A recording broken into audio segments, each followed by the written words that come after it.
Bismillahirrahmanirrahim. Assalamualaikum warahmatullahi wabarakatuh.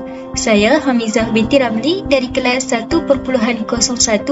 ingin membentangkan satu tajuk iaitu penyelesaian isu keruntuhan akhlak. Menurut Kamus Dewan Bahasa edisi keempat, keruntuhan bermaksud perihal runtuh, kejatuhan, kerobohan, kerosakan. Keruntuhan akhlak yang dimaksudkan meliputi kerosakan tingkah laku apabila mereka melakukan perkara-perkara yang menyimpang daripada ajaran Islam yang sebenar. Akhlak menurut Kamus Dewan Bahasa edisi keempat mendefinisikan akhlak sebagai khuluq, iaitu perkataan daripada kata jamak yang dapat ditarifkan sebagai tabiat, gaya hidup dan sifat semula jadi seseorang atau sesekumpulan individu. Jadi akhlak menurut istilah merupakan sifat yang tertanam dalam diri yang dapat menzahirkan sesuatu perbuatan dengan senang dan mudah tanpa perlu kepada pemikiran, penelitian ataupun paksaan. Jadi menurut Kamus Dewan Perdana pula, akhlak ialah prinsip moral ataupun nilai-nilai akhlak yang menjadi pegangan hidup individu atau sesuatu kumpulan mengikut profesi, budaya dan sebagainya.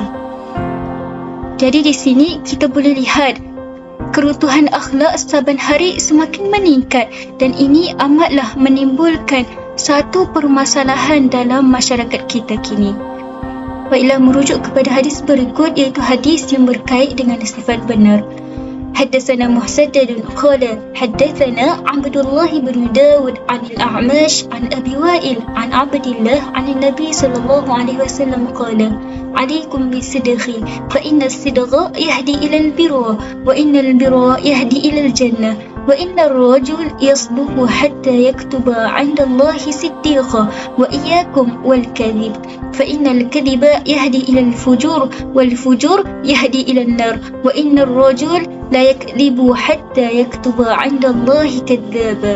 Maksudnya di sini, sesungguhnya bersikap benar itu menunjukkan kebaikan dan kebaikan itu menunjukkan jalan ke syurga. Sesungguhnya seseorang itu akan berkata benar sehingga dicatat di sisi Allah sebagai seorang yang ahli kebenaran.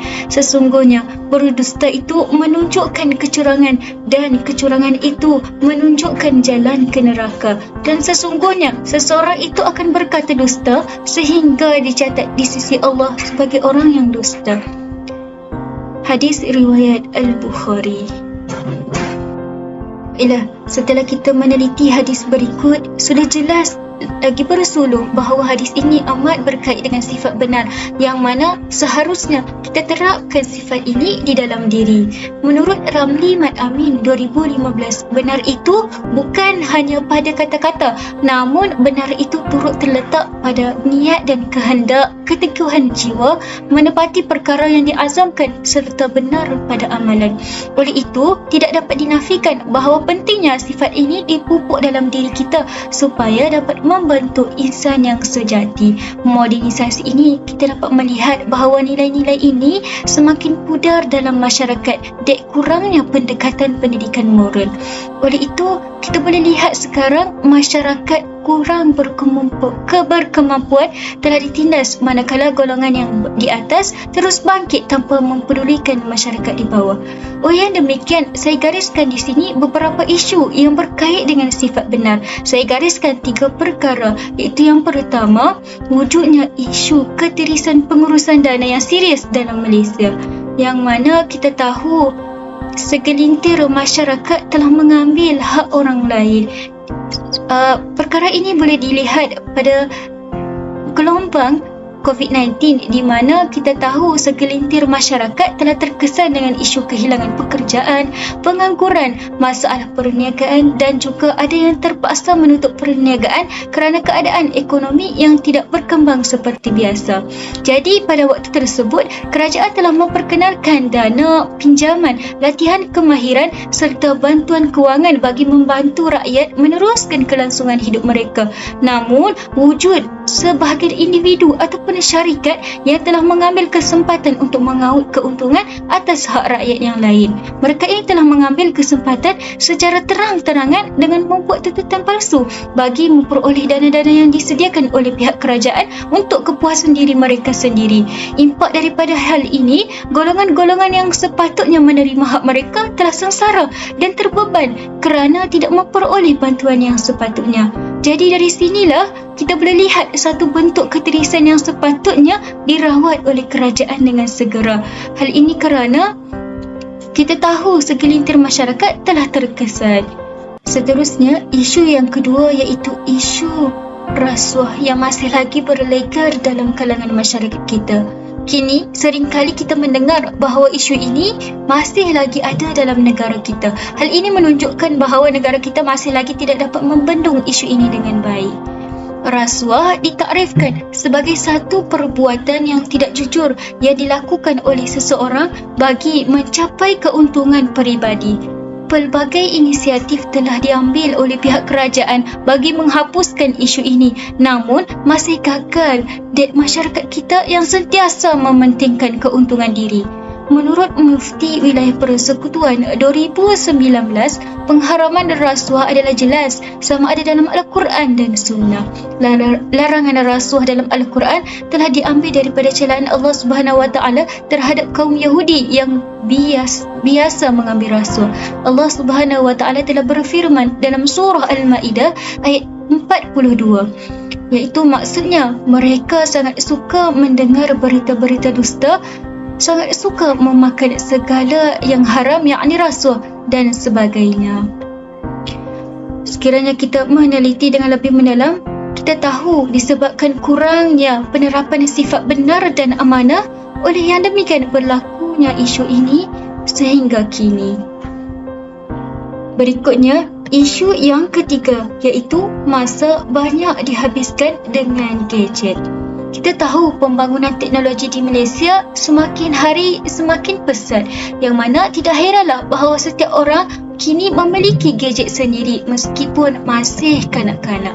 Penggunaan telefon bimbit sudah menjadi medium komunikasi yang utama dan tidak boleh dinafikan lagi bahawa hampir setiap masa masyarakat menghabiskan masa mereka dengan melayari internet.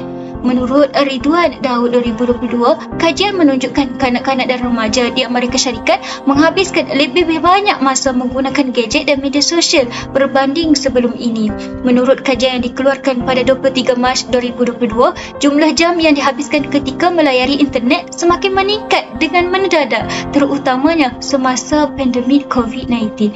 Oleh yang demikian, masalah buli cyber turut semakin meningkat dalam kalangan masyarakat. Meskipun berlaku secara atas talian, buli cyber ini masih mampu menjejaskan kesihatan mental mangsa melalui kata-kata ataupun tulisan yang dilontarkan itu telah memberi kesan buruk kepada mangsa yang terlibat. Komen ataupun gambar yang mengaibkan mangsa di media sosial tidak dapat dipadamkan, sekaligus menyebabkan mangsa malu untuk berdepan dengan masyarakat dan gelisah memikirkan hal tersebut. Tambahan lagi, menurut statistik, kebanyakan kes ini berlaku dalam kalangan remaja. Jadi, ibu bapa merupakan kunci utama untuk mengatasi masalah ini dengan memberi kesedaran kepada anak-anak mengenai bahayanya buli cyber. Sekiranya diteliti, hal ini berlaku akibat kurangnya pendidikan nilai benar dalam diri seseorang individu, kesempurnaan sifat benar dalam berkata-kata dengan menjaga lidah dari kata-kata yang menyeleweng. Justru itu, seharusnya etika penggunaan platform digital secara berhemah perlu diterapkan bagi mewujudkan komunikasi yang positif. Tuntasnya, sifat benar ini perlu disemai dalam diri dengan sebaiknya bagi mengelakkan isu yang berkaitan isu buli cyber, sekaligus membendung isu yang boleh mengaibkan individu lain. Saudara, melihat kepada isu-isu berikut, apakah perkara yang perlu kita lakukan bagi menyelesaikan isu ini? Baiklah, ayuh kita kupas satu persatu. Isu yang pertama iaitu isu yang berkait dengan ketirisan dana.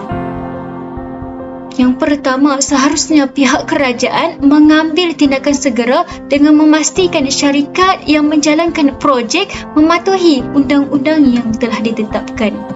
Sebagai contoh, kita boleh lihat bahawa SPRM pada tahun lalu telah melancarkan satu operasi khas yang dinamakan sebagai Ops Hire. Siasatan ini melibatkan kolaborasi yang strategik antara SPRM bersama Perkeso yang telah digerakkan sejak Julai 2022 dan dilaksanakan di beberapa buah negeri di Semenanjung Malaysia.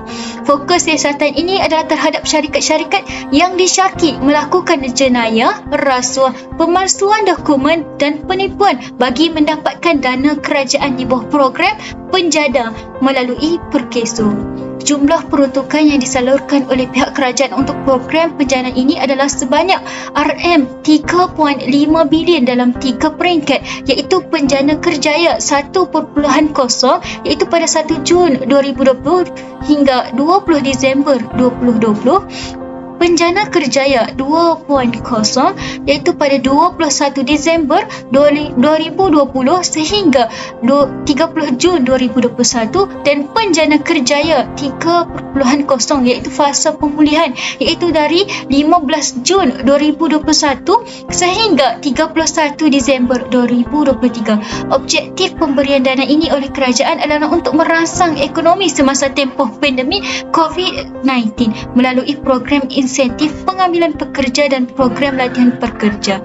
Dalam kes ini, suspek-suspek telah dikesan mengambil kesempatan atas syarat-syarat longgar yang ditetapkan oleh kerajaan dengan mengemukakan permohonan untuk mendapatkan dana penjana menggunakan dokumen-dokumen yang mengandungi maklumat pekerja dan program latihan yang palsu kepada Perkeso.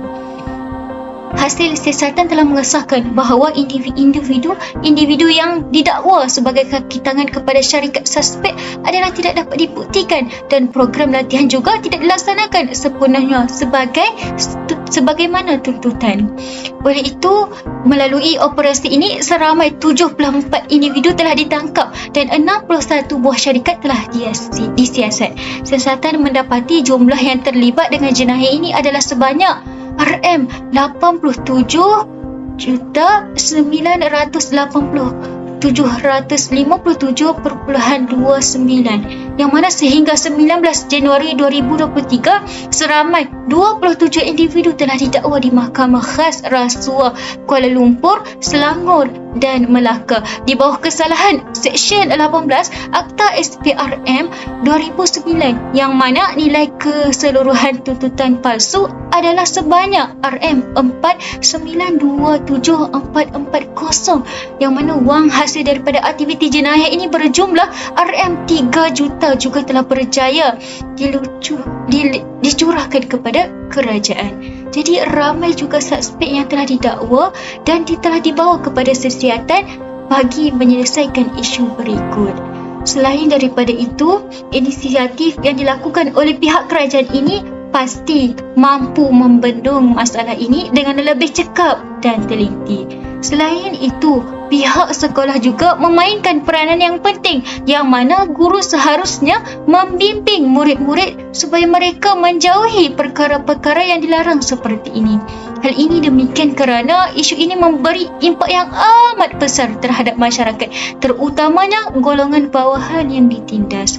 Oleh itu, individu yang sudah dibentuk sejak kecil mengenai sifat benar perlu ada dalam diri bagi mengelakkan isu sebegini berlaku. Kesannya, masyarakat di negara kita sudah pasti akan merasai hak masing-masing tanpa perlu menindas antara golongan atasan dan golongan bawahan sekiranya sifat benar telah dipupuk dalam diri mereka sejak kecil lagi. Baiklah, kita teruskan dengan penyelesaian bagi isu yang kedua, iaitu isu yang berkaitan dengan rasuah. Umum mengetahui bahawa negara Malaysia mempunyai Suruhanjaya Pencegahan Rasuah Malaysia iaitu SPRM sebagai penguatkuasa yang memantau dan bertindak ke atas salah laku yang melibatkan rasuah. Jadi, langkah pertama bagi mencegah isu rasuah ini terus menular dalam kalangan masyarakat adalah dengan memberikan pendidikan mengenai amalan rasuah kepada semua. Yang mana pendidikan yang diajar ini pasti dapat menyedarkan bahawa bahayanya rasuah. Masyarakat akan lebih membuka mata untuk menangani isu ini sekaligus menghapuskannya supaya tidak lagi tersebar dalam kalangan masyarakat. Lantas, sekiranya masyarakat sudah dapat menilai tindakan yang dilakukan itu adalah rasuah, mereka yang berpengetahuan pasti akan mengelakkan diri daripada terlibat dalamnya kerana sudah tahu kesan daripadanya. Pihak kerajaan juga harus menguatkuasakan undang-undang dengan lebih teliti supaya tidak terjadinya berat sebelah antara sesuatu pihak. Hukuman yang dikenakan seharusnya setimpal dengan kesalahan yang dilakukan agar dapat menjadi pengajaran buat mereka dan tidak mengulangi kesilapan yang sama lagi. Bukan itu sahaja, bahkan ibu bapa yang sebagai suri teladan yang terdekat bagi anak-anak juga harus menunjukkan suri teladan yang baik, yang mana isu ini perlu dijelaskan kepada mereka sejak kecil supaya kanak-kanak sudah tahu bahawa tindakan yang dilakukan itu adalah salah atau betul. Lama-kelamaan mereka akan sedar bahawa rasuah ini adalah satu perkara yang tidak baik dan seharusnya dihapuskan dengan segera dalam masyarakat. Jadi pentingnya penerapan pendidikan, usaha kerajaan dan juga usaha ibu bapa bagi menerapkan bahayanya rasuah dalam kalangan masyarakat. Sekiranya perkara ini telah dilakukan oleh mereka, pasti perkara ini dapat dibendung dan dapat dihapuskan segera dalam negara kita ini. Saya teruskan lagi dengan penyelesaian bagi isu yang ketiga, iaitu isu yang mana banyak masa dihabiskan dengan gadget. Kita tahu bahawa isu ketagihan gadget ini sudah tidak asing dengan masyarakat kini. Sebagai langkah untuk mengawal isu ini, ibu bapa seharusnya menjadi suri teladan buat anak-anak. Tanggungjawab ibu bapa adalah dengan menetapkan hak penggunaan gadget dan mengawal mereka secara halus, yang mana pertama sekali ibu bapa seharusnya meluangkan banyak masa bersama anak-anak. Kita sedia tahu bahawa ibu bapa ini bertanggungjawab untuk bekerja dan mencari nafkah untuk keluarga. Namun, hal ini bukanlah menjadi alasan bahawa ibu bapa tidak dapat meluangkan masa bersama keluarga. Sebaliknya, ibu bapa yang prihatin pasti akan mengatur jadual dengan sebaiknya untuk menetapkan masa dan perhatian sepenuhnya bersama keluarga. Sebagai contoh, ibu bapa boleh meluangkan masa bersama membaca buku bersama-sama, memasak bersama-sama, makan malam bersama-sama dan bercucuk tanam bersama-sama. Semasa meluangkan masa bersama inilah, tetapkan peraturan larangan menggunakan gadget yang boleh mengganggu kualiti masa bersama. Berikutan itu, tingkah laku ibu bapa juga menjadi contoh ikutan buat anak-anak. Jadi seharusnya ibu bapa menjadi contoh yang baik sekaligus dapat membentuk sifat yang baik dalam diri mereka. Bukan itu sahaja, melalui contoh teladan yang baik ini juga dapat menunjukkan kepada mereka cara yang baik dan cara yang bijak dalam menggunakan gadget. Jadi di sini mereka juga dapat membentuk sifat yang baik dalam diri anak-anak, khususnya sifat benar. Mereka akan lebih bijak semasa menggunakan gadget dan tidak terlalu menghabiskan masa yang terlalu lama semasa menggunakan gadget. Jadi bukan itu sahaja, kes seperti bully cyber juga turut dapat dielakkan kerana mereka telah diajar untuk bertutur dengan baik di media sosial, tidak menghina golongan yang lain dan lebih pintar menggunakan gadget bagi mendapatkan ilmu pengetahuan. Jadi di sini kita dapat melihat bahawa isu-isu ini dapat dielakkan kerana ibu bapa telah menjadi suri teladan yang utama kepada anak-anak semasa menggunakan gadget. Saudara-saudari yang saya hormati sekalian, kita telah membincangkan bagaimana cara menyelesaikan isu-isu yang berkait dengan sifat benar berikut. Jadi di sini sebagai kesimpulan, kita tahu bahawa pentingnya sifat benar itu diterapkan dalam diri setiap insan. Sekiranya sifat ini disemai dan disuburkan dalam diri setiap insan, pasti negara kita akan bebas daripada isu-isu yang berkait dengan penyelewengan dana, rasuah dan penggunaan gadget yang berlebihan. Sungguh, sekiranya diteliti dengan lebih mendalam, sifat ini merupakan satu sifat mulia yang turut ada pada diri Rasulullah sallallahu alaihi wasallam. yang mana baginda sallallahu alaihi wasallam merupakan contoh teladan yang paling baik yang seharusnya kita ikuti. Akhir kata, sangat penting bagi setiap individu itu memperkasakan sifat benar dalam diri. Jika sifat ini terus disemai dan tumbuh subur dalam diri, sudah pasti kemelut yang melanda dapat diselesaikan. Seterusnya, integrasi dapat dibangunkan. Sekian daripada saya. Wassalamualaikum warahmatullahi wabarakatuh.